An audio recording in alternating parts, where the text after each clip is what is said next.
The monk who sold his Ferrari. એવો સાધુ કે જેને પોતાની ફરારી કાર વેચી નાખી.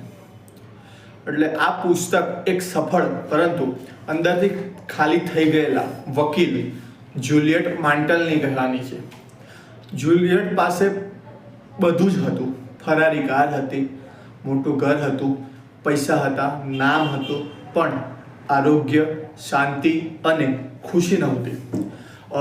એક દિવસ અચાનક તેને હાર્ટ એટેક આવે છે. એ સમયે તેને સમજાય છે કે સફળતા જો શાંતિ વગરની હોય તો એ નિષ્ફળતા જ છે.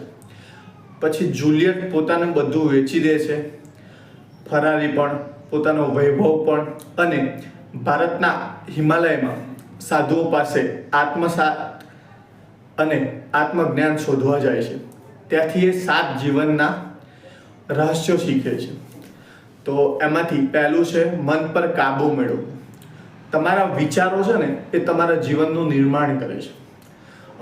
નકામા વિચારો, એટલે કે નકારાત્મક જીવન. પછી બીજું છે સ્પષ્ટ લક્ષ્ય. જે વ્યક્તિને ખબર નથી કે એને ક્યાં જવું છે એ ક્યારેય સાચી સફળતા પામતો નથી. પછી ત્રીજું છે આત્મ અનુશાસન. રોજ નાની નાની સારી આદતો, એટલે કે ભવ્ય ભવિષ્ય. ચોથું છે સમયનું મૂલ્ય. સમય સૌથી મોંઘી સંપત્તિ છે. એ એકવાર ગયો તો પાછો નથી આવતો. પાંચમું છે સેવા અને કરુણા. બીજાને મદદ કરવામાં જ સાચી ખુશી મળે છે. છઠ્ઠું છે વર્તમાનમાં જીવવું. તો ભૂતકાળનો અફસોસ અને ભવિષ્યની ચિંતા છોડો. સાતમું છે આત્મસંતુલન.